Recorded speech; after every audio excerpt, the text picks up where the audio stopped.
교회 중에서 몇 사람을 해하려고 했다. 아그리파 1세, 헤롯 왕, 헤롯 대왕이라고 일컬어지는 초대 왕의 손자 헤롯 아그리파 1세.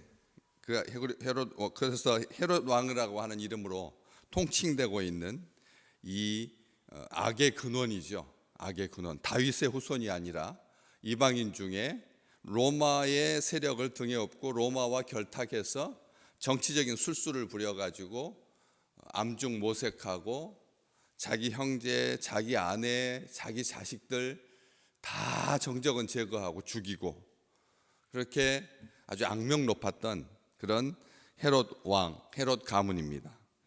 이 150년 그 가문이 이어지면서 이스라엘에게 씻을 수 없는 악을 저질렀던, 특별하게 교회와 관련하여서 지금 보여주는 이 행태는 그의 할아버지가 예수가 났다, 메시아가 났다라고 하는, 베들레헴에 메시아가 났다라고 하는 그런 말을 통해서 2살 이하의 사내아이를 다 죽였던, 그 기독교와 관련하여서 영원토록 우리의 신앙의 기억 속에 악은 어떻다, 하나님의 나라를 잔멸하려고 했던 그런 이 악한 사람의 모습을 볼 수가 있는 것이죠. 그때 헤롯이, 그때 교회가, 예루살렘 교회가, 유대 지역의 교회가 큰 흉년이 들어서 고생하고 있을 때 제자들이 각각 그 힘대로 유대에 사는 형제들에게 부조를 보내기로 작정하고 실행하여 바나바와 사울의 손으로 장로들에게 보낸 바로 그때에, 교회들은 그렇게 구제하고 그리고 서로 사랑하고 하나 되고 서로 힘주려고 애쓰고 있을 때, 바로 그때 교회를 파괴하고 교회를 죽이려고 했다는 것이죠. 교회가 서로 결속력 있게 서로 아끼고 연대와 일치로 하나님의 나라를 키워가려고 할 때, 교회가 부흥할 때 악이 그때를 틈타서 그래서 교회를 깨뜨리려고 하고 교회를 부수려고 하는 것을 보게 되는데, 손을 들어서 교회 중에서 몇 사람을 해하려고 했다. 헤롯 왕이 손이 뭐가 대단하더라고. 헤롯 왕이 손을 들어서 자기가 가진 힘을 자랑하듯이, 안 그렇습니까?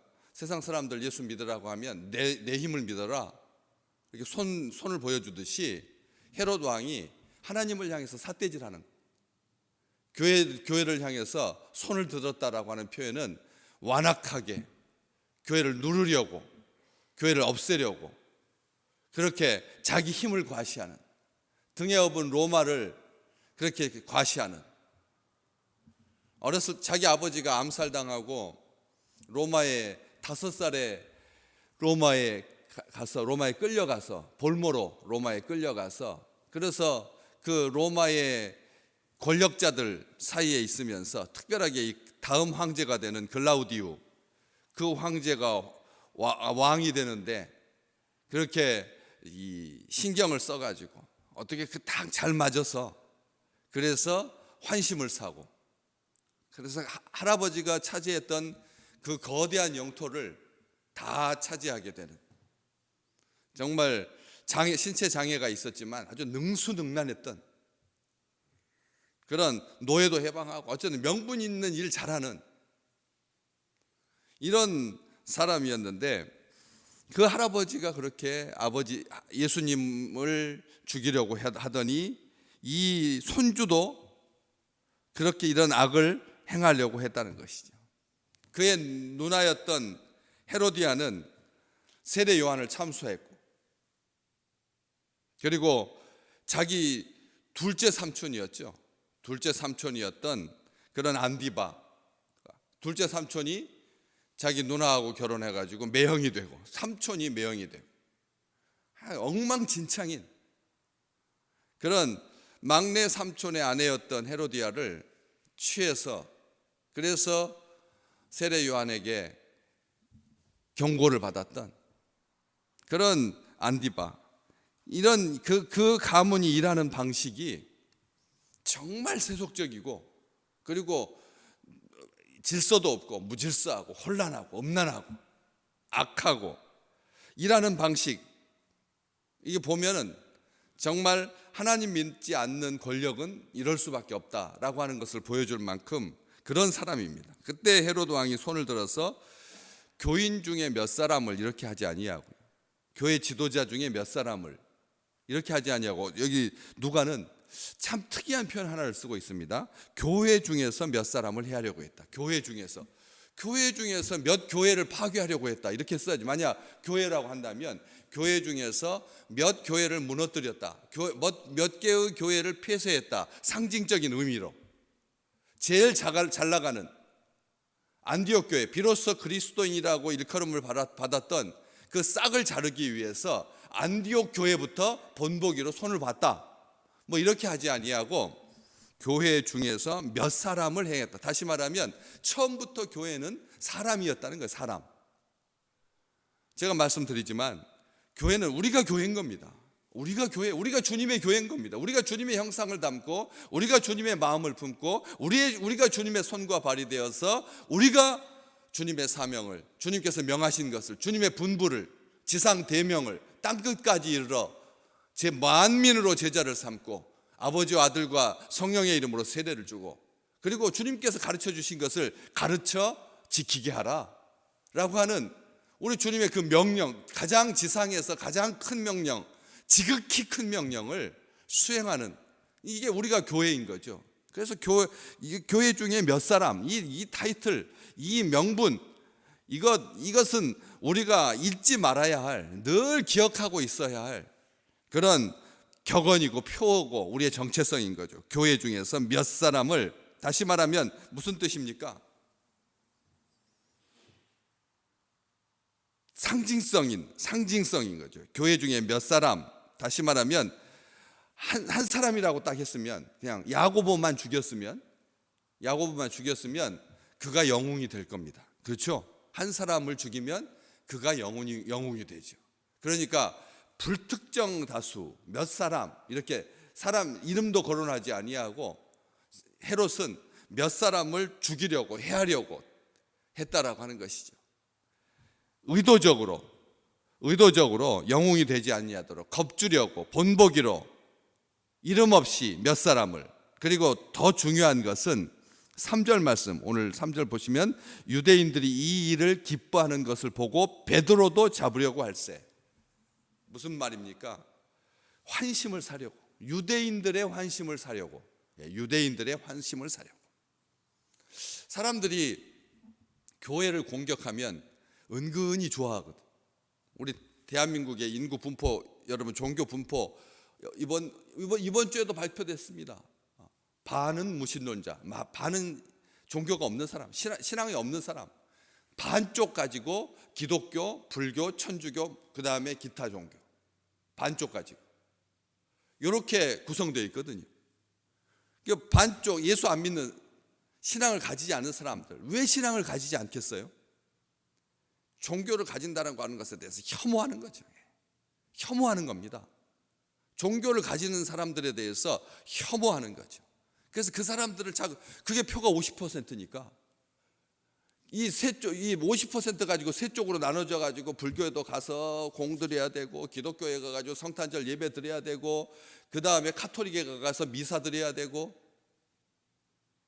이렇게 수고하느니 무종교인들을 향한 그들의 표가 있으니까 그들을 기쁘게 하면 된다는 거죠. 이게 세상이 돌아가는 논리입니다. 이게 원칙이고, 이것을 딱 헤롯이 보여준 겁니다. 정확하게 보여주고 있는 거죠. 환심을 사려고. 그래서 누구를 죽입니까? 야고보, 세베대의 아들 야고보, 알페오의 아들 야고보. 예수님의 제자 중에서는 야고보가 둘이니까 이 야고보는 큰 야고보, 그리고 알페오의 아들은 작은 야고보. 그런데 이 야고보는 요한의 형제 야고보라고, 일부러 요한의 형제 야고보 이렇게 구별을 하고 있는 거죠. 아버지의 이름으로 부르지 아니하고 형제의 이름으로 야고보를 표현하고 있습니다. 형제의 이름으로. 두 형제가 대단했다는 것이죠.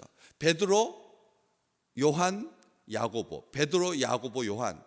우리가 늘 성경을 읽다 보면 이 순서가 아주 중요한 순서로 나오죠. 베드로, 그렇게 우리 주님께서 사랑하고 격려하고 그를 통해서 반석유의 교회를 세우시는 천국의 열쇠를 가시는 그럼 베드로, 그리고 그 다음에가 바로 야고보거든요. 그리고 그 동생이었던 요한. 그러니까 한 형제가 이 세 명 가운데 둘이 들어가 있는 거예요. 어마어마한 거죠. 하나님께서, 우리 주님께서 특별하게 관심을 가지고 키우셨던, 특별한 관심을 가지고 이 땅에 교회를 세우시면서 교회의 나아갈 길을 이 세 사람을 통해서 확인하고, 성부, 성자, 성령처럼 세 사람이라고 하는 것은 완벽한 균형감이거든요. 이 네 개보다 세 개가 더 안정감 있다고 말씀드렸었습니다. 이 세 개가, 이 삼각 구도가 완전한 편대를 이루는 거죠. 그만큼 충실했던, 장래가 촉망됐던, 예수님께서 염두에 두고 그렇게 교육하고 훈련했던 그 사람을 칼로 죽입니다. 참수해서 죽입니다. 유대인들이 아주 끔찍하게 싫어하는 로마의 참수, 로마의 그 이 사형 제도, 유대인들은 그거 원하지 않는 악한 이것을 저지릅니다. 우리는 여기서 생각합니다. 토기장이의 주권, 우리 하나님은 토기장이시고 하나님께서 그릇을 선택하고 깨뜨리고 만들고 모든 것이 하나님의 뜻이다, 이렇게만 볼 수가 없는, 왜 하나님께서 이를 버리셨을까? 게다가 베드로는 또 살리시고요. 야고보와 요한은 그렇게 특별한 죄를 저지르지 않았거든요. 특별한 실수를 하지 않았거든요. 베드로는 실수 투성이지 않습니까? 막 덤벙덤벙 대고 목소리 크고, 그리고 결혼하는 유일한 사람이고, 이게 틀렸다는 말이 아니라 왜 베드로는 살리고 야고보는 죽였을까? 많은 생각을 하게 합니다. 하나님의 나라를 위해서 크게 쓰시려고 특별히 훈련했던, 아끼셨던 소중한 사람인데 왜 그는 젊은 날 세상을 떠나야 했을까? 왜 순교했을까? 그런데 성경에 보면 그런 사람들이 계속 나오거든요. 아벨은 왜 하나님께서 그냥 형한테 돌에 맞아 죽게 만들었을까? 아벨을 살리셨으면 가인하고는 비교가 되지 않을 만큼 하나님 나라에 유익했을 텐데, 신앙의 모델로 아벨, 하나님을 향해서 어떻게 예배 드렸는데요? 온 정성을 다하여서 기쁘게 믿음으로 드렸으니까 믿음의 본으로서 아벨이 살고 가인이 죽어야죠. 그렇지 않습니까? 아벨이 살고 가인이 죽어야죠. 스데반을 왜 죽이죠, 하나님이? 스데반이 살아서 성령과 믿음이 충만해가지고 교회에 기여하는 그 기여도로 봤을 때 바울 못지 않았을 텐데 왜 하나님께서 스데반을 데리고 가시느냐는 거죠. 욥의 아들들 10명, 아들 딸들 10명 다 살았으면, 성경은 그렇게 말했거든요. 정말 순전한 자식들이었다고, 하나님을 기쁘게 하신 자식들이었다고요. 다 살았으면 그 열 아들과 딸들이 그 고대 족장 시대에 얼마나 하나님의 나라를 잘 별과 같이 빛나게 하는 그런 멋진 사람들이었을 텐데, 우리는 그런 안타까운 마음을 가지고 너무 억울하다는 거죠. 다른 이유가 있으면 모르겠는데 단지 헤롯이 유대인의 환심을 사려고 본보기로 죽였다, 장난치듯이 죽인 거 아닙니까? 한 사람 죽이는 것 일도 아니었던 그런 사람에게 천하보다도 귀한 하나님의 사람이, 신실한 사람이, 하나님 나라를 위해서 헌신한 사람이, 충성한 사람이, 불꽃과 같은 삶을 살았던 사람이 죽임을 당합니다. 그런데 이 야고보가 죽어가는 과정 속에서 교회의 역사는 한 가지 사실을 기록하고 있습니다. 그를 죽이려고 참수했던 군인 중에 한 사람이 그 야고보의 순교를 보고 예수를 믿게 되고, 그래서 같이 참수를 당한 교회 순교의 역사에서 이 일, 그러니까 야고보는 죽으면서도 로마의 군인을 전도한 거죠. 로마의 군인과 같이 순교한 것입니다. 그의 삶이 얼마나 정금 같았는지를 잘 보여주는 예죠. 사탄과 세상 앞에 교회가 무기력할까요? 세상의 권력자들 일어나면 그 50%의 표를 얻기 위해서 환심을 사려고, 세상에서 환심을 사려고 교회를 욕하고 교회를 비난하고 교회를 조롱하고 교회를 불태우고 네로와 같이 자기가 살려고 교회 죽이고, 로마의 절반 이상을 불태웠던 그 네로와 같은 사람이 계속 있거든요. 푸틴도 있고요. 예? 시진핑도 있고요. 북한의 정권도 있습니다. 지금도 여전히 진행되고 있습니다. 이 세상은 교회와 싸우면 자기가 올라가니까 다른 거하고 안 싸웁니다. 가짜하고는 싸울 필요가 없거든요. 진짜하고 싸우는 겁니다. 제가 언젠가도 말씀드렸지만 이기는 방법은 한 놈만 골라서 죽도록 패면 승리하거든요. 자기 이름 올라가는 그 적이 사탄이 노리고 있는 여자의 발꿈치를 무는, 여자의 후손의 발꿈치를 무는 사탄이 하는 방법, 지금도 여전히 사용되고 있는, 교회로 보면 큰 슬픔이고 하나님의 실패인 것 같지만 하나님께서 이 사건 쭉 뒤로 이렇게 보시면 무슨 말씀이 나옵니까? 23절 한번 볼까요? 23절. 헤롯은 어떻게 죽었을까요? 헤롯은 하나님께 영광을 돌리지 아니하므로 주의 사자가 곧 친히 어떻게 죽었다고요? 벌레에게 먹혀 죽였다. 벌레한테 먹혀. 여러분, 벌레, 우리가 쓸모없는 이렇게 말하잖아요. 벌레 같은, 아무것도 아닌 것은 사람한테 죽임당한 것이 아니라 벌레에게 먹혀 죽었습니다. 그런데 야고보는 어떻게 됐나요? 야고보는 스페인에서 해안가를 따라서 그렇게 열심히 전도하고 다시 유대에 왔을 때 헤롯한테 이렇게 죽임을 당한 거거든요. 복음 전하다가 사명 다하다가 고향에 왔을 때 헤롯에게 죽었습니다. 그래가지고 그의 시신이 어디에 묻혀 있는지도 모르는 거예요. 그래가지고 한참 동안 야고보의 시신은 훼손돼 이렇게 없어진 상태였습니다. 그러나 어느 날 밤하늘의 별이 그 스페인의 그 들판에 어느 한 곳을 비치고 있어서, 그래서 제자들이 가서 봤더니 거기에 야고보가 묻혀 있어가지고, 그래서 그 시신을 유골을 수습해서 센티아고에 묻고 대성당을 해가지고, 그래서 800km의 그 순례길, 그 들판 이름이 별의 들판, 캠푸스 스텔라, 별의 들판이라고 하는, 그 하나님께서 야고보를 어떻게 보이신 건데요?